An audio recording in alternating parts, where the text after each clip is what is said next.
நீங்கள் இந்த சைவ பாடசாலையில் தொடக்க காலத்திலிருந்து ஈடுபாடு உள்ளதாக கேள்விப்பட்டேன். நீங்கள் உங்களை சில அறிமுகம் படுத்தி போட்டு இதை பற்றி கொஞ்சம் சொன்னால் விசேஷமாக இருக்கும் சொன்ன. என்னுடைய பெயர் புவனேஸ்வரி அருணாச்சலம். சமய பாட விஷயங்களில் நீண்ட காலமாக எனக்கு ஆர்வம் இருக்கிறது. ஏனென்றால் நாங்கள் சொந்த பிறந்த ஊரை விட்டு வெளியூர்களுக்கு வரும் பொழுது பிள்ளைகள் நமது கலாச்சாரம் சமயம் பற்றிய விஷயங்களை அறிவதற்கு சந்தர்ப்ப சூழல்கள் இங்கே குறைவாக இருக்கின்றன. அப்போது சைவமன்றம் இங்கே எங்களுக்கு வாய்ப்பு கொடுத்திருக்கிறது. கோயிலிலும் ஓம்புஷ் பள்ளிக்கூடத்திலும் சமய பாட வகுப்புகளை ஞாயிறு தோறும் நடத்துவதற்கு நல்ல ஆசிரியர்களை தேர்ந்தெடுத்து அதை நடத்தும் அந்த அன்பர்களை கூட முருகன் அருளால் அங்கு வந்து செய்யக்கூடிய ஒரு வாய்ப்பினை அளித்திருக்கிறது. அந்த வகையில் எனக்கும் சில வருடங்கள் அந்த சேவை செய்யக்கூடிய ஒரு சந்தர்ப்பம் ஏற்பட்டது. நான் கவனித்தது என்னவென்றால், குழந்தைகளுக்கு ஆர்வம் இருக்கிறது. அவர்களை ஊக்கப்படுத்தி அவர்களை இந்த மாதிரி விஷயங்களில் ஈடுபாடு படுத்துறதுக்கு பெரியோராகிய நாம் எவ்வளவோ முயற்சிகள் எடுக்க வேண்டும். ஏனென்றால் நாங்கள் வாழும் வீடுகளில் இப்படியான சூழல்களோ அல்லது பெற்றாருக்கு சொல்லிக் கொடுக்கக்கூடிய நேரமோ கிடைப்பது அரிது. அந்த வகையில் இப்படி வாரம் ஒரு முறையாவது கூடி பிள்ளைகளை ஒழுங்காக இருக்க பண்ணி தேவார திருவாசகங்கள் திருப்புகழ் போன்ற தோத்திர பாடல்களை ஒழுங்காக பாட பண்ணி அவர்களுக்கு தியானம் செய்யும் முறை, நமது சமயத்தின் முக்கியத்துவம், அதாவது சமய வாழ்வின் முக்கியத்துவத்தை சிறு சிறு கதைகள் மூலமும் செய்திகள் மூலமும் செய்து காட்டுவது நல்லதென்றுதான் எனக்கு தோன்றுகிறது. ஏனென்றால் நாங்கள் சிறியவர்களாக இருந்தபோது அப்படியான ஒரு சூழலில் வாழ்ந்தபடியால் எங்களுக்கு இப்பவும் அதில் ஒரு ஈடுபாடு ஏற்படுகிறது. அதே மாதிரி ஈடுபாடு கொஞ்சம் என்றாலும் இந்த சூழலில் வாழும் குழந்தைகளுக்கு ஏற்பட வேண்டுமென்றால் இப்படியான வகுப்புகள், இப்படியான ஆசிரியர்கள் பெரியோர்களின் வழிகாட்டல்கள் எங்கள் குழந்தைகளுக்கு நிச்சயம் கிட்ட வேண்டும். எங்களுக்கு தெரியும், கிறிஸ்தவ சமயத்தில் பெரிய தேவாலயங்களில் ஞாயிறு தோறும் சண்டே ஸ்கூல் என்று வைத்து பிள்ளைகளை வழிபடுத்துகிறார்கள். தனிய சமய நம்பிக்கை மட்டுமல்ல, நல்ல பழக்க வழக்கங்கள், பிள்ளைகளுக்கு பெரியோரை மதிப்பது, பிறகு அவர்கள் சொல்லை கேட்டு நடப்பதால் நமக்கு கிடைக்கும் நன்மைகள், அப்படியான விஷயங்களை அவர்கள் தெரிந்து கொள்வதற்கு இப்படியான வகுப்புகள் வாய்ப்பளிக்கின்றன. இங்கு வாழும் எல்லா பெற்றோரும் அதை உணர்வதில்லை. சில பெற்றோர்கள் தான் உணர்ந்து இப்படியான வகுப்புகளுக்கு பிள்ளைகளை அனுப்புகிறார்கள். இன்னும் மேலும் மேலும் பெற்றார் அனுப்பி தங்களுடைய பிள்ளைகளும் இந்த நன்மைகளை பெற வேண்டும் என்று அவர்கள் ஆர்வம் கொள்ள வேண்டும் என்பது என்னுடைய ஒரு வேண்டுகோள். அது மட்டுமல்ல, இங்கு படிப்பிக்கும் ஆசிரியர் தம்மால் இயன்றதை தம்மிடம் வரும் அந்த மாணவருக்கு கொடுக்க வேண்டும் என்ற வலும் பெரிய ஆர்வத்துடன் தமது கடமைகளை செய்கிறார்கள். அந்த மாதிரி கடமைகளை செய்யும் பொழுது அது பயன்பட வேண்டும். பயன்படுவதற்கு மாணவர் திரண்டு வர வேண்டும். அதை பெற்றார் உணர்ந்தார்களானால் தாமும் பயன்பெற்று தம் பிள்ளைகளும் பயன்பெற்று அந்த ஆசிரியர் அவர்கள் செய்யும் சேவையும் பயன்படும் என்பதுதான் என்னுடைய கருத்தாகும். இன்று நடந்த இந்த ஒரு தகவல் தினம் எவ்வளவோ வழியில் பலருக்கு நல்ல ஒரு வழிகாட்டலாக அமைந்திருக்கிறது. இங்கு குழந்தைகள் மாலைகள் கட்டவும், கோலம் போடவும், இன்னும் தோரணம் கட்ட, பிறகு கும்பம் வைக்க எல்லாம் ஆர்வத்தோடு நின்று அவற்றை பார்த்து தாமும் பங்கு கொண்டு நன்மை பெற்றிருக்கிறார்கள். இங்கு பிள்ளைகளுடைய ஆக்கங்கள் அருமையான முறையில் இங்கே பெற்றார் வந்து மற்றும் பள்ளிக்கூட ஆசிரியர்கள் வந்து பார்க்கக்கூடியதாக வைத்திருக்கிறார்கள். தாங்கள் பாவிக்கும் புத்தகங்கள், சஞ்சிகைகள் எப்படிப்பட்டவை என்பதையெல்லாம் எல்லோருக்கும் தெரியப்படுத்த இந்த மாதிரி ஒரு தகவல் தினம் நன்கு பயன்பட்டிருக்கிறது. இது அடிக்கடி, அதாவது 6 மாதத்துக்கு ஒரு தரமேனும் இப்படி ஒன்று வைத்தால் பல பெற்றார் வந்து இப்படியான வகுப்புகள் மூலம் மாணவர் அதாவது பிள்ளைகள் பெறும் நன்மைகளை அவர்கள் அறியக்கூடியதாக இருக்கும். அதற்கும் வழி செய்தால் நல்லதாக இருக்கும். மற்றபடி சைவ மன்றம் கொடுக்கும் ஊக்கம், ஆசிரியர்கள் காட்டும் அந்த ஈடுபாடு பிள்ளைகளின் வருங்கால நன்மைக்கும் அவர்களை நல்லவர்களாக நல்ல பண்பாளர்களாக வாழ வைக்கும் என்பதுதான் என்னுடைய கருத்தாகும். அந்த வகையில் நாங்கள் உண்மையாக இப்படியான ஆசிரியர்கள் அன்பர்கள் எம்மிடையே வாழ்கிறார்கள் என்பதை அறியும் பொழுது நாங்கள் பெருமைப்பட வேண்டும். அவர்களை நாங்கள் நன்கு கணித்து அவர்களுக்கு நாமும் நம்மால் என்ற ஊக்கத்தை கொடுக்க வேண்டும் என்று தாழ்மையுடன் வேண்டி விடைபெறுகிறேன். வணக்கம். நீங்கள் இங்கே டீச் பண்ணுறீங்களா? எத்தனை வருஷம் டீச் பண்ணுறீங்கன்னா? நான் இப்போ ஒரு 2 வருஷமா ஆகுது. 2 வருஷமா ஆகுது. பிள்ளைகளை என்னென்ன சொல்லி கொடுக்குறீங்க? எல்லா நாயன்மாருடைய தேவாரம், திருப்புகள், எந்த தளத்துல பாடப்பட்டது, எத்தனையாம் திருமுறை, அந்த பண்ணுக்குரிய விளக்கம், இந்த பண்ணுக்கு இந்த உதாரணமாக இன்ன பண்ணுண்டா அந்த பண்ணுக்குரிய ராகத்துலான்னு சொல்லி கொடுக்க வேணும். அந்த முறைப்படி அவங்களுக்கு கற்றுக் கொடுக்குறோம். எத்தனை வயசு பிள்ளைங்க வராங்க? இந்த மாதிரி 5 வயதுல இருந்து 15 வயசு வரை வராங்க. ஹை ஸ்கூல் பிள்ளைங்க வரை வராங்க. இன்ட்ரெஸ்ட் தொடர்ந்து வராங்களா? வர்றவங்களும் உண்டு, வந்துட்டு நிக்கிறவங்களும் உண்டு. ஆனா சில பிள்ளைங்க வந்து நிரந்தரமாவே வருவாங்க. இந்த நிக்கிறதுக்கு காரணம் ஏதாவது இருக்கா உங்களுக்கு தெரியுமா?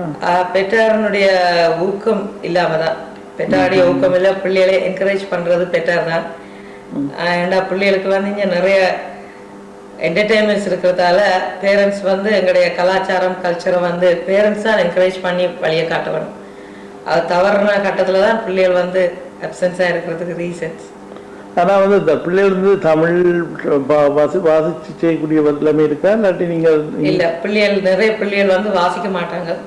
ஆனால் நான் ஒவ்வொரு ஒரு தேவாரம் திருப்புகள் எடுத்தா ஒரு 2 தேவாரம் 2 திருப்புகள் என்றா அவங்களுக்கு அது வாயில வரும் வரைக்கும் நான் வாயாலேயே சொல்லி கொடுத்து அந்த டியூன், பன்முறை, தாளம் எல்லாம் அவங்களுக்கு வந்த பிறகுதான் அடுத்த தேவாரத்துக்கு போறது. அர்த்தங்கள் வந்து சிலர் கேட்பாங்க, இது எங்க என்ன பாடினது, எதுக்கு பாடினாண்டு, அப்படி சின்ன சின்ன அர்த்தங்கள். பெரிய கதையெல்லாம் சொல்லி கொடுக்க புரியாது. அப்ப எனக்கு வந்து கொடுத்த நேரம் ஒரு 1/2 hour. அந்த 1/2 hourல அவங்களுக்கு முடிஞ்சதை. ஆமா, இப்ப சுந்தரமூர்த்தி நாயனார் குரு பூஜை வந்தேன்னு சொன்னா அந்த சுந்தரமூர்த்தி நாயனார் எங்கெங்க என்னென்ன தேவாரம் பாடினார் அப்படின்னு சொல்லி முடிஞ்ச அளவு ஒரு 6-7 தேவாரம். திருஞான சம்பந்தமூர்த்தி நாயனார்ண்டா அவங்கள பற்றி ஒரு தேவாரம் 6-7 தேவாரம். திருநாவுக்கரசு நாயனார், மாணிக்கவாசக சுவாமிகள் என்ன பெர்ஃபார்மன்ஸ்ல பண்ணிருக்காங்க. சுந்தரமூர்த்தி ஒவ்வொரு குரு பூஜைக்கும் அந்த குரு பூஜைக்கு அவங்க போடுற சுந்தரமூர்த்தி நாயனாருடைய வரலாறுக்கு ஏற்ற மாதிரி அமைந்த தேவாரங்கள் சொல்லி கொடுக்குறது. ஒவ்வொரு நாயனாற்ற வரலாறுக்கும் ஏற்ப அவங்க நாடகமோ டிராமாவோ டான்ஸோ எது வச்சாலும் அதுக்கேற்ற மாதிரி பன்முறைப்படி அந்த தேவாரத்தை அமைத்து பிள்ளைகள் மூலமே செய்விக்கின்றது. எத்தனை வருஷமா 2 வருஷமா பண்ணிக்கிட்டு இருக்காங்க. பிள்ளைங்கள் வேற என்ன நன்மை அடைகிறார்கள் நீங்க சொல்லுங்கம்மா? பிள்ளைகளுடைய நன்மைகள் ஒன்று, நிறைய தேவாரங்கள் பேரண்ட்ஸுக்கே தெரியாத தேவாரங்கள் நிறைய இருக்கின்றன இங்க. ஏன்னா பேரண்ட்ஸுக்குமே நேரமே இல்லை அவர்களுக்கு. அப்ப அந்த முறையில பிள்ளைகளுக்கு வந்து அந்த தேவாரங்கள் யார் நாயன்மார் என்றால் என்ன, எதுக்கு பாடினார்கள், தேவாரம் எதற்காக பாடப்பட்ட அந்த விளக்கங்கள் பிள்ளைகளுக்கு கொஞ்சமாத்தும் புரியுற மாதிரி இருக்கிறது. மற்றது பஞ்சபுராணம்னா நிறைய பிள்ளைகளுக்கு என்னன்னு தெரியாது. ஏன் பஞ்சபுராணம் பாடப்படுகின்ற கூட தெரியாது. அந்த கட்டத்துல கோயில், முருகன் கோயில் இருக்கிற மாதிரி அவர்களுடைய ஃபங்க்ஷன்கள், அவர்கள் வைக்கின்ற அபிஷேகங்களுக்கு அவர்கள் தங்கள் பாட்டுக்கு போய் தங்களுடைய பஞ்சபுராணத்தை மற்றவர்களிடம் போய் கேட்காமல் படிக்கிறதுக்கு உதவியா இருக்கின்றன. உங்களை அந்த பஞ்சபுராணம் ஏன் பாடப்படுறது தெரியாதுன்னு சொன்னீங்க. நீங்கள் பார்க்குறாக்களுக்காக விளக்கம் சொல்லுங்களா? ஏன் பஞ்சபுராணம் பாடுறார்கள்? ஏன் பஞ்சபாலம்? அது ஒரு விதிமுறை. தேவாரம், திருவாசகம், திருவிசப்பா, திருப்பல்லாண்டு, புராணம் இவ்வளவும் கண்டிப்பா பாடுகின்றது ஒரு விதிமுறை. திருவாசகம் வந்து மோன ராத்துல கண்டிப்பா பாட வேண்டும். அது வந்து எல்லாருக்கும் அந்த விளக்கம் தெரியாது. திருவிசப்பா எந்த ராத்துல என்றாலும் பாடலாம். திருப்பல்லாண்டு வந்து ஆனந்த பைரவ ராத்தெல்லாம் கண்டிப்பா பாடணும் என்ற ஒரு விதிமுறை ஒன்று இருக்கின்றது. அதே மாதிரி முருகன் கோயில்ல கந்த புராணம் பாடலாம், சிவன் கோயில்ல பெரிய புராணம் பாடலாம். அப்படி புராணங்கள் மத்தியமாவது ராகத்துல கடைசியா பாடுகின்றது. மத்தியமாவது ராகத்துல ஏன் பாடப்படுகின்ற என்று சொன்னால் நாங்கள் விடுற ராக பாடும்போது எத்தனையோ பிள்ளைகள் நம்மளை அறியாமல் நாங்கள் விடுவோம். அந்த மத்தியமாவது ராகத்தில் பாடும்போது அந்த ராகம் எல்லாத்தையும் மன்னிக்கின்ற தன்மை இருக்கின்றதுனால மத்தியமாவது ராகத்தில் அந்த புராணத்தை நாங்கள் பாடுகின்றோம். திருப்புகள் ஒரு சந்தோஷத்துக்காகவே கண்டிப்பாக பாட வேண்டும் என்ற நியதி அல்ல. ஆனா எத்தனையோ ஆயிரம் திருப்புகள் அருணகிரிநாதர் எழுதி போட்டு இறந்து விட்டார். அந்த திருப்புகளை நாங்கள் விடக்கூடாது என்ற நோக்கத்தினால் ஒரு சந்தோஷ நோக்கத்துடன் இந்த திருப்புகளை நாம கடைசியா பாடி முடிக்கின்றோம். பஞ்சபுராணம் இசை பயின்றவர்கள் மட்டும்தான் பாடலாமா, எல்லாரும் இசை தெரியாதவர்களும் பாடலாமா? இசை தெரியாதவர்கள் கூட பஞ்சபுராணம் அந்த விதிமுறைப்படி கடைப்பிடித்து நல்லாவே பாடலாம். விதிமுறை எந்த ராகத்திலும் பாடலாம், இப்படித்தான் படிக்க வேண்டும் என்ற அல்ல. ஆனால் பஞ்சபுராணம் என்றால் இப்படித்தான் என்று முன்னோர்கள் அதை ஏற்படுத்தி வைத்துள்ளார்கள். சங்கீதம் ஆசிரியர்கள் தங்களுடைய விருப்பத்துக்கு ஏற்ற மாதிரி மாத்தி மாத்தி பாடுவார்கள். ஆனால் சங்கீதம் பயில முடியாதவர்கள், பண்ண முறைப்படி கற்றுக்கொள்ள முடியாதவர்கள், அவர்களுக்கு ஒரு விதிமுறை தேவை.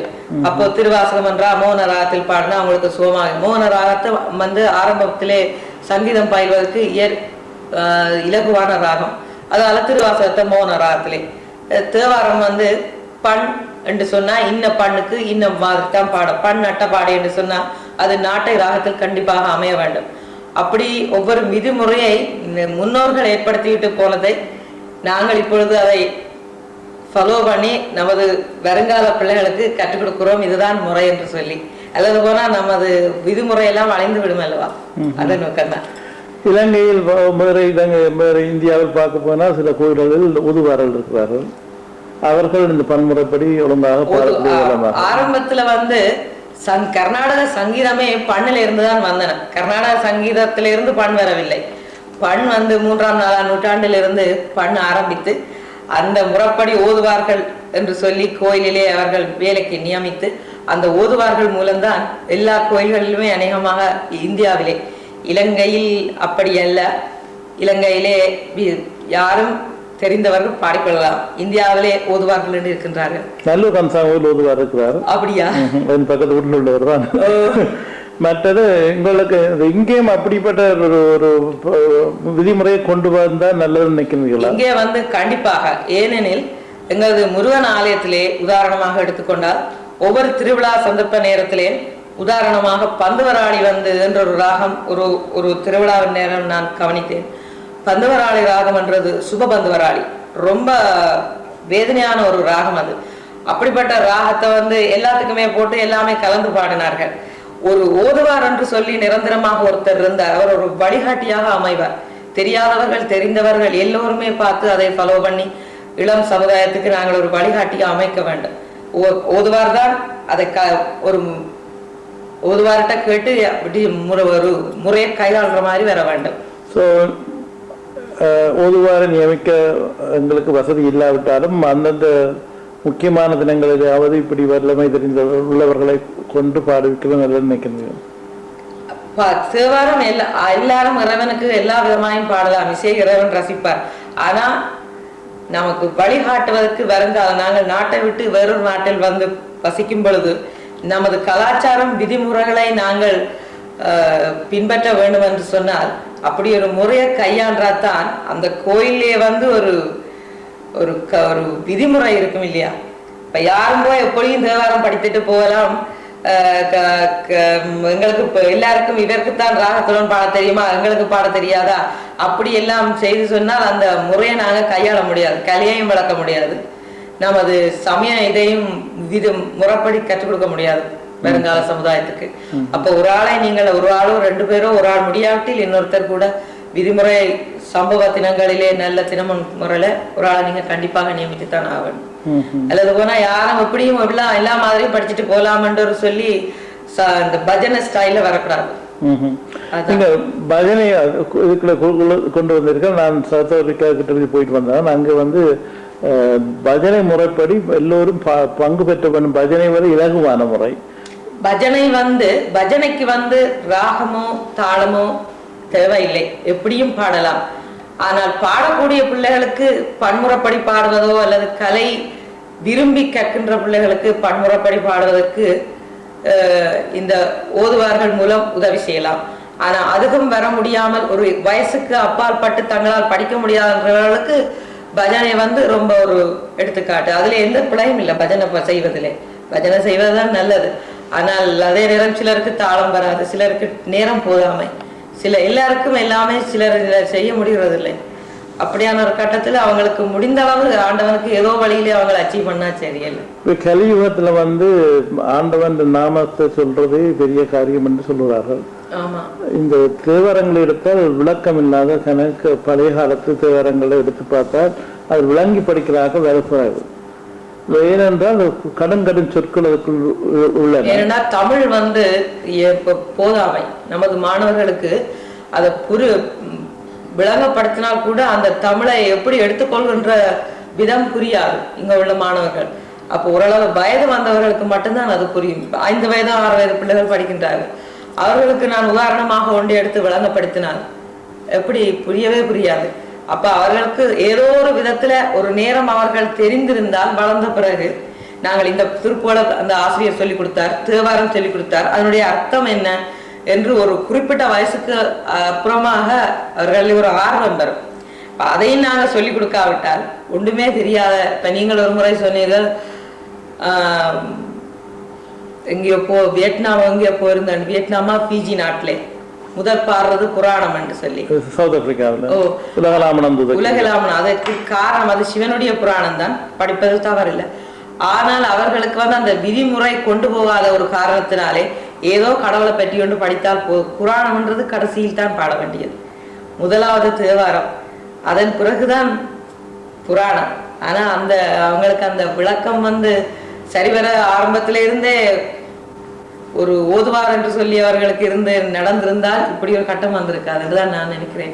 நான் சில சமயங்கள் பார்த்திருக்கின்றேன், பஞ்சபானம் பாட சொல்லும் பொழுது சில பேர் 5 கரத்தை ஆனமத்தினை தொடங்கிடும், பிள்ளையாருக்கு தொடங்கி அது 5 கரத்தினை வந்து திருமந்திரம். எப்பவுமே திருமந்திரம் வந்து தேவாரமாக எடுத்துக்கொள்ள முடியாது. ஆனால் சிலருக்கு அறியாமை. ஆனால் தேவாரம் பண்ணும் பொழுது அங்கமும் வேதமும் பிள்ளையாற்ற தேவாரம் இருக்கின்றன, நிறைய இருக்கிறது. அப்படி பிள்ளையாற்ற தேவாரம் ஒன்றை பாடி படிக்கலாம். அல்லது போனா அன்றைக்கு அம்மனுடைய பூஜையா அம்மனுக்குரிய தேவாரத்தை பாடி படிக்கலாம். அதுல அநேகமாக எல்லா தேவாரமும் சிவனை நோக்கித்தான் இருக்கின்றன. இப்ப 5 கரத்தனை கூட சிவனை நோக்கித்தானே இருக்கின்றன. அது வந்து தேவாரம் அல்ல, அது திருமந்திரம். புரியதனதுமை அது வந்து தேவாரம், திருஞான சம்பந்தருடைய தேவாரம். அதை நீங்கள் ஆரம்பத்திலே பாடி படிக்கலாம், அது தவறில்லை. மற்றது நீங்கள் சொன்னீங்கள் பஜனை இலகுவானது, ஆனபடி அந்த முறையை கடைப்பிடித்து பிள்ளைகளை எல்லாரும் உள்ளுக்கு வரவழைத்த பின்பு கஷ்டமானது வரங்கள் சொல்லிக் கொடுத்தார் என்ன நினைக்கின்றீர்கள்? பஜனை இலகுவானது, ஆனா பஜனை மூலம் கலையை வளர்க்க முடியாது. பஜனைக்கு வந்து வகுப்பு தேவை என்றும் இல்லை.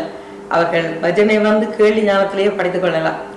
அதற்கு தாள கட்டுப்பாடு இல்லை, சுருதி கட்டுப்பாடு இல்லை, எப்படியும் எல்லா மாதிரியும் படிக்கலாம். ஆனால் கலையை வந்து நீங்கள் நல்ல முறைப்படி அதை கொண்டு வந்து வளர்க்க வேண்டும் என்றால் இந்த பன்முறை ஒரு வழிகாட்டியாக அமையும். நாங்கள் தேவாரம் வகுப்பு நடத்துவதன் நோக்கம் கலை வளர்ப்பதா அல்லதுக்கு பிள்ளைகளுக்கு பக்தி வளர்ப்பதா? எல்லாமே தான். தேவார வகுப்பு என்னும் போது அது கலையின் சம்பந்த ஆண்டவனுக்கு சந்தோஷமாக பாடினாதானே ஆண்டவன் ரசிக்கிறார். ஒரு இனிமையை கொடுக்க வேண்டும். அது பாடும்போது மற்றவர்களுக்கும் ஒரு ஆர்வம் வர வேண்டும். தாங்கள் அதே மாதிரி நாங்க பாடும்போது ஒரு மன திருப்தி இருக்க வேண்டும். கடவுளும் எப்பவும் இனிமையா பாடும்போது தான் ரொம்ப ரசிக்கிறார். அப்ப முடிந்த அளவு எங்களுடைய முதலாவது தரம் பண் விதிமுறைப்படி கலை சம்பந்தமாக பாடுவது. அதற்கும் அடுத்த 2வது ஸ்டெப் தான் பஜனை. அது பிழை இல்லை. முதலாவது இதை ட்ரை பண்ணி இதில் கஷ்டப்பட்டு ரொம்ப சில பிள்ளைங்களுக்கு அந்த சூழ்நிலை இல்லை, சந்தர்ப்பம் இல்லை, படிக்க முடியாத காரணங்கள், இப்படியான காரணங்கள் இருப்பதற்கு பஜனை உதவி செய்கின்றன. ஏதோ ஒரு வழியில் அவர்கள் பங்கு செலுத்தினால் போதும். நான் கிட்டடியில் சவுத் ஆப்பிரிக்கா போன பொழுது அங்கு பார்த்தேன் சில பாடல்கள் வந்து சினிமா மட்டில் பாடுகிறார்கள் தேவாரங்களை. போட்டியன் வாழ்முதல் நாளிய பொருளே வந்தது, பிருந்தாவனம் நந்தகுமாரி என்ற பாட்டு பாடுகின்றோம். காரணம் என்னென்று கேட்டால் அவர்கள் சொல்கிறார்கள், பொதுவாக தெரிந்த ராகத்தை கொண்டு கஷ்டமான பாடங்களை தேவாரங்களை புகுத்தாகவிட்டால் அந்த சமுதாயம் வந்து தங்களுக்கு தேவையான ஆங்கில மட்டுகளுக்கெல்லாம் போகொலிக்கிறது. அதை வீட்டில் வந்து தமிழ் ஒலிக்க வேண்டும் என்ற நோக்கத்துக்காக அதன்படி ஒரு கசட்டை அடித்து விட்டிருக்கிறார்கள். உங்கள் பண்பு இசைக்கு மாறாக மாடர்ன் மியூசிக் என்று சொல்லலாம். அப்படிப்பட்ட சிவபுராணம் கூட அதே இதை பாடுகின்றார்கள். அது அந்த காலத்துக்கேற்ப அவர்கள் மாறிக்கொண்டு வருகிறார்கள். ஏனென்றால் அவர் விருப்பப்படி மாறவில்லை, அவர்கள் மாற வேண்டிய நிர்பந்தம். மாறாவிட்டால் ஒருவரும் அந்த கலையை வளர்க்கிறதோ அந்த தமிழை கொண்டு வரும் அந்த நோக்கமே இருக்காது. நிச்சயமாக அதுக்கு என்ன செய்யலாம் நீங்க அதுக்கு அதுதான் காரணம். என்னடா இப்பொழுது எங்களுடைய சமுதாயம், எங்களுடைய தகப்பனார் காலத்தில் சமுதாயத்தில் அவர்கள் அந்த விதிமுறையை கடைப்பிடித்த காரணத்தினால் நாங்கள் அதை இப்போ ஃபாலோ பண்ணி இப்போ நடத்துகின்றோம். எங்களை பின்பற்றி இனிவரும் மாணவர்கள் கடைப்பிடித்தால் அந்த சினிமா லைனிலே போய் அந்த கலையை அவர்களுக்கு ஒரு ப்ராப்பராக அப்ரோச் பண்ண முடியாத ஒரே ஒரு காரணம் தான் அவங்க ஏதோ ஒரு டியூனில் போட்டு தரணும் படிப்பம் என்று எடுக்கின்றது. அந்த விதிமுறைகளுக்கு அவர்களுக்கு சொல்லிக் கொடுப்பதற்கு ஒரு ஒரு ஒரு ப்ராப்பரான ஒரு ஆசிரியர் இல்லைன்னு தான் சொல்ல வேண்டும். அந்த முறை அப்படி வர முதல் அதை நாங்கள் வரவிடாமல் தடுப்பதற்காகத்தான் இந்த பன்முறை எல்லாம் கற்றுக் கொடுக்க வேண்டிய ஒரு நோக்கம் என்பதை நான் திட்டவட்டமாக சொல்கின்றேன். நான் உங்களுக்கு ஆமோதிக்கிறேன். ஆனால் அவ்வளவு தூரத்துக்கு 1-2 ஆசிரியர்கள் மட்டும்தான் இங்கே சிட்னியில் இருக்கிறார்களா அல்லது வல்லமை உள்ள ஆசிரியர் கனவேர் இருக்கிறார்களா? உங்கள் அபிப்பிராயம் என்ன? எனக்கு அதை பற்றி எப்படி என்று சொல்ல தெரியவில்லை. ஏனென்றால் நீங்கள் எடுத்த குறிக்கோள் நல்ல குறிக்கோள். எல்லோரும் கலையை வளர்க்க வேண்டும், அத்துடன் நல்ல நல்ல முறைப்படி செய்ய வேண்டும், அது முக்கியம். அது ஒரே ஒரு காரணம் தான். எங்களுக்கு வயது போய் ஒரு 70 வயது 80 வயசு வரும்போது இப்பொழுது நாங்கள் செய்கின்ற மாதிரியோ பாடுகின்ற மாதிரியோ பிள்ளைகளுக்கு ஊக்குவிக்கிற மாதிரியோ எங்களுக்கு செய்ய முடியாது. அந்த கட்டத்தில் இப்ப நாங்கள் எங்களுக்கு இருக்கிற அறிவியோ எங்களுக்கு தெரிந்தவற்றை பிள்ளைகளுக்கு சொல்லி கொடுத்தால்தான் நாங்கள் வயது போன நேரத்தில் எங்களுக்கு இருந்து ரசிப்பதற்கு ஒரு விஷயம் இருக்கும். இது அவர்களும் அதே மாதிரித்தான் எங்களுடைய வளர வேண்டும். உதாரணமாக எடுத்துக்கொண்டால் என்னுடைய தந்தையார் பன்னிசை வாத்தியர், அவர் தபால் அதிபர், போஸ்ட் மாஸ்டர். ஆனால் அவருடைய இன்னும் ஒரு தொழில் பன்னிசை ஆசிரியர். அவர் பன்னிசை சொல்லிக் கொடுக்கும் போது நான் கற்றுக்கொள்ளவில்லை, அவர் மற்றவர்களுக்கு சொல்லிக் கொடுக்கும் போதுதான் நான் கற்றுக்கொண்டேன். நான் ஒரு சங்கீத ஆசிரியர் தான். ஆனால் அவர் சொல்லிக் கொடுத்ததை கற்றுக்கொண்டபடியால இப்போது எனக்கு அதை பற்றின விளக்கங்கள் பிள்ளைகளுக்கு சொல்லிக் கொடுக்கணும் என்ற ஆர்வம் வருகின்றது. அதே மாதிரி எங்களுக்கு அடுத்த சமுதாயம் ஃபாலோ பண்ணி கொண்டு வந்தார்களாக இருந்தால் இது நல்ல முறையா ஏன் நம்ம எங்களுடைய நாடை விட்டு நாட வந்தாலும் எங்களுடைய கலையே அழிய வேணும், எங்களுடைய கலாச்சாரமே அழிய வேணும். அந்த முறைப்படியே நாங்கள் முருகன் கோயில் இருக்கிறது, ஐயர் பூசை செய்கிறார், அபிஷேகம் செய்கிறோம், எல்லாம் செய்கின்றோம். ஏன் அந்த முறைப்படி நாங்களும் எங்களுடைய கலையை அந்த முறைப்படி கொண்டு போகக்கூடாது? நீங்கள் விருப்பப்பட்டு இந்த துறையில் ஈடுபட்டார்கள். அதே மாதிரி இங்கு நீங்களால் பயிற்றப்படுகின்ற பிள்ளைகள் யாராவது இந்த நிலையில் வருவீர்கள் எதிர்பார்க்கிறீங்களா? ஆமா, ஒரு சில மாணவர்கள் இருக்கின்றார்கள். நிச்சயமாக அவர்களுடைய பெற்றாரும் ரொம்ப ஆர்வம் உள்ளவர்கள். அவர்கள் அடிக்கடி பெற்றார்களே சொல்லிக் கொள்வார்கள், உங்களுக்கு வயது போக முதல் உங்களுக்கு தெரிந்த கலையவளம் சொல்லிக் கொடுத்தால் பிறகு உங்களுக்கு பிற்காலம் இன்னொரு ஆக்கள் அதை கொண்டு போவார்கள். அதுல இருக்கிற மன திருப்தி ஒன்று. ஆசிரியர் மாதிரி ஒரு பிள்ளை பாடுகின்றார் என்றால் அதில் இருக்கிற மன திருப்தி உலகத்தில் எதுவுமே வராது. நான் கிட்டடியில் ஜப்பானுக்கு போயிருந்தபோது திருமதி சண்முகதாஸ் அவர்கள் சந்தித்தேன். அவர் ஜப்பானீஸ் லாங்குவேஜுக்கும் ஜப்பானத்து தமிழுக்கும் ஒற்றுமையை பற்றி ஆராய்ச்சி கொண்டிருக்கின்றார். அவன் கூட்டும்படி கீழத்தைய நாகரிகத்தில் ஈடுபட்ட பலர் ஜப்பனீஸோடு சேர்த்து நாங்கள் படித்ததை தங்களோட பிள்ளைகளுக்கு சொல்லிக் கொடுக்க வேண்டும் என்ற ஆர்வம் உள்ளது. பொதுவாக கீழத்தாயருக்கு உரிய பண்பு, அந்த பண்பை வளர்க்க முன்வந்த உங்களுக்கு மிக மிக நன்றி. உங்களையும் பற்றி ஒரு சில வார்த்தைகள் உங்கள் பேக்ரவுண்ட் என்ன என்ற ஒரு நேயர்களுக்கு சொல்லிடுமா? எனது பேக்ரவுண்ட் பெருசா சொல்றேன் இல்ல, நீங்கள் எங்க பயிற்சி எடுத்தீர்கள் அது மாதிரி உங்களோட பேரை சொல்லவில்லை? எனது பேர் திருமதி அமிர்தகலா ஞானரத்னம். நான் இலங்கையிலே யாழ்ப்பாணத்தில் இணுவில் என்ற கிராமத்திலே பிறந்து ராமநாதன் கல்லூரியிலே எனது படிப்பை முடித்தேன். ராமநாதன் அகாடமியில் கொஞ்சம் சிறிது காலம் சங்கீதம் பயின்றேன். சரஸ்வதி பாக்கியராஜா, பொன் சுந்தரலிங்கம் ஆகியோரிடம் எனது ஆரம்ப கலையை வளர்த்தேன். அங்கே வந்து ஆசிரியர் கிரேட், டீச்சர் கிரேட்னு சொல்லுவாங்க, 6 பரீட்சை. அது முடித்து அப்புறமாக நான் இந்தியாவில் அண்ணாமலை பல்கலைக்கழகத்திலே சிதம்பரத்திலே டாக்டர் மதுரை சோம சுந்தரம் அவர்கள், மதுரை மலை மாமணியே முருகையா அவங்களை தெரிந்திருக்கும், அவர் அங்கே ப்ரொஃபஸராக இருந்தார். அப்போ அங்கே நான் அப்ளிகேஷன் ஃபார்ம் போட்டு அங்கே செலெக்ஷன் ஆகி அங்கே என்னுடைய சங்கீத பூஷணம் என்ற பட்டத்தை 4 வருடங்கள் படித்து முடித்து அதன் பிற்பாடு அங்கே ஒரு பாடசாலையிலே சங்கீத ஆசிரியராக பணிபுரிந்து அதன் பின்பு இலங்கைக்கு வந்து எனது திருமண வாழ்க்கையை முடித்து கொழும்பிலே நான் 8 வருஷம் சங்கீத ஆசிரியராக பணியாற்றினேன். அங்கேயும் கோயிலிலே இப்படி பான்முறைப்படி நிறைய பிள்ளைகளுக்கு கற்றுக் கொடுத்து கொண்டிருந்தேன். அதன் பிற்பாடு நான் இங்கே வந்து எனது கலையை தொடர்கின்றேன்.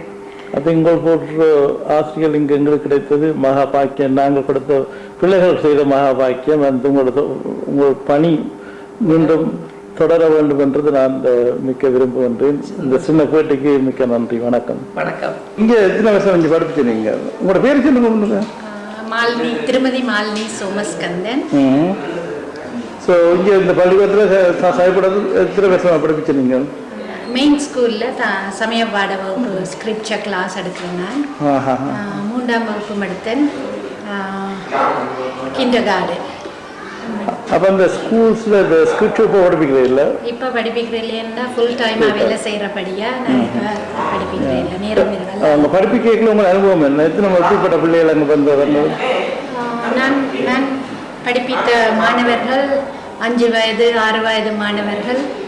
வெறும் ஆர்வமாக இந்த வகுப்பில் 30 பிள்ளைகள் இருந்தார்கள். எல்லாம் தமிழ் பிள்ளைகள். 1-2 பேர் இந்திய தமிழில் கதைப்பார்கள். எல்லாம் ஆங்கிலத்தில் தான் சொல்லிக் கொடுக்கப்படும். தமிழிலும் பாட்டுகள் வந்து சில நேரங்களில் தமிழ்லையும் கொடுத்து ஆங்கிலத்திலையும் டிரான்ஸ்லேஷன் கொடுக்குறேன் நான்.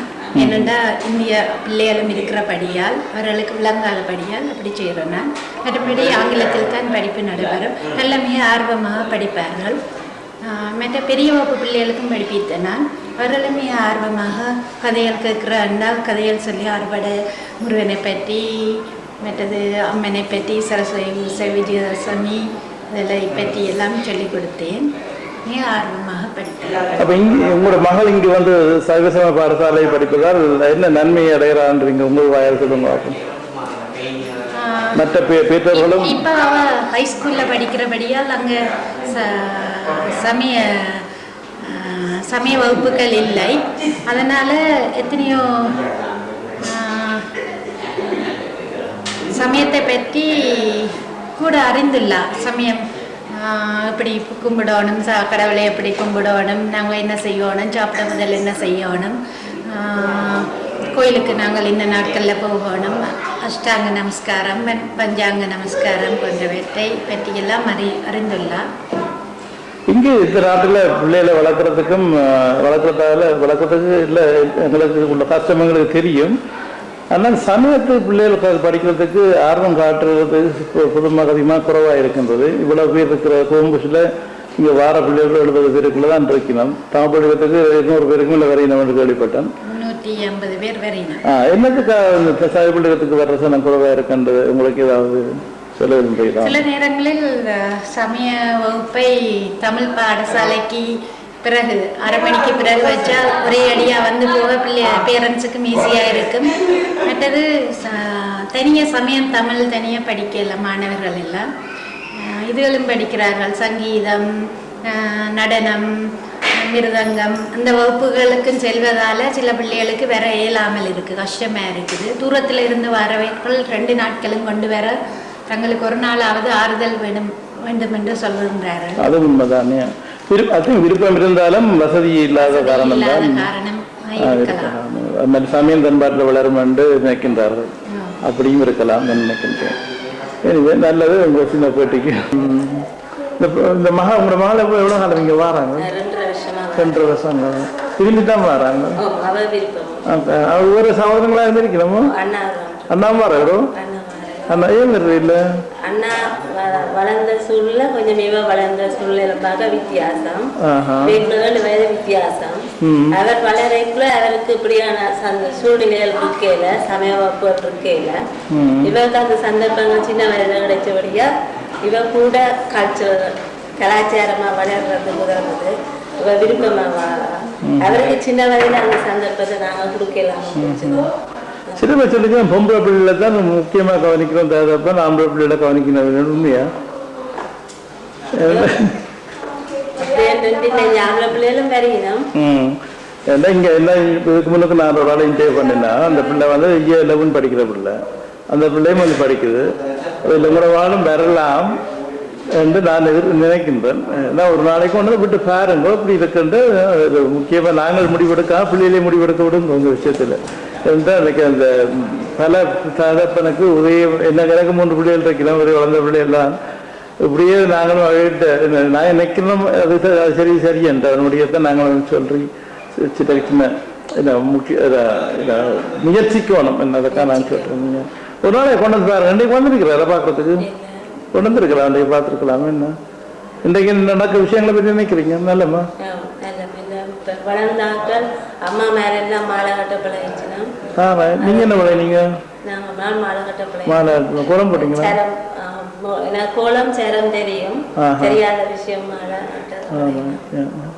ஓகே, நன்றியா. நீங்க மாலை கட்டுறதுக்கு இன்னைக்கு நான் மாலை கட்டுதல், கோலம் போடுதல், சிரம் கட்டுதல் இன்றைதான் முதல் முறையாக பழகினேன். இங்க வரதால எனக்கு நிறைய நன்மைகள் இருக்கு. எங்க மகளும் நிறைய படிச்சிருக்கிறாங்க. ஒரே ஒரு மகள். அதனால சமயம் நல்லா செய்யற பள்ளிக்கூடத்திலையும் ஸ்கிரிப்ட் ஒரு பாடம் இருக்கிறபடியா எனக்கு சுகமாக இருக்கிறது. தேவரங்கள் இங்க படிச்சுட்டு போறதால அங்க அவருக்கு தேவரங்கள் எல்லாம் தெரிந்த தேவரங்களாக இருக்கிறது. இந்த இங்க படிச்சபடியால் அந்த ஸ்கிரிப்ட் படிப்பு டீச்சர் பேர் என்ன? மிஸ்ஸஸ் ராமநாதன். இது ராமநாதன். மற்றது இங்க அந்த பிள்ளைகள் இங்க வர்றது விரும்பித்தான் வராங்க. இவருக்கு காலையில் இங்க வாரது நல்ல விருப்பம், அதனால அநேகமா தவறாம வந்து கொண்டிருக்கிறேன். வேற எங்க இங்க கிட்டதான் இருக்கிறீங்களோ? ஹோம் புஷ்ல கிரசன்ட் ரோட்ல இருக்கிறோம். அப்ப உங்களுக்கு நல்ல வசதியா இருக்கு. அதனால தான் நிறைய ஹோம் புஷ்ல இருக்கிறபடியா எங்களுக்கு வசதியா இருக்குது, எல்லாத்துக்கும் வந்துட்டு போறதுக்கு மார்னிங்ஸ்ல நடக்கிறபடியா. ஏன் நிறைய பெற்றோர்கள் தங்களை பிள்ளைகளை கொண்ட விரும்பி நம்ம கஷ்டப்படினோம் என்று நினைக்கிறீங்களா?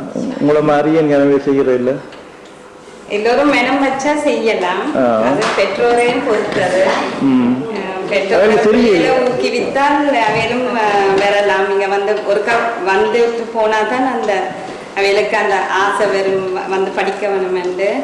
அப்ப இன்றைக்கு இந்த ஓப்பன் டேக்கு பிறகு கொஞ்சம் ஆர்வம் ஆக்களுக்கு கூடுமா நினைக்கிறீங்க? நீங்க போய் வெளியில சொல்லணும் நடந்து ஒரு ஆக்களுக்கும் சொன்ன நாங்கள் அவைக்கு அது வந்து பார்த்தா தான் அவைக்கு விளங்கும். நாங்கள் எத்தனை எல்லாம் இங்க பழகிறோம், எத்தனை எல்லாம் படிச்சு புதுசா படிச்சு கொள்ளலாம்.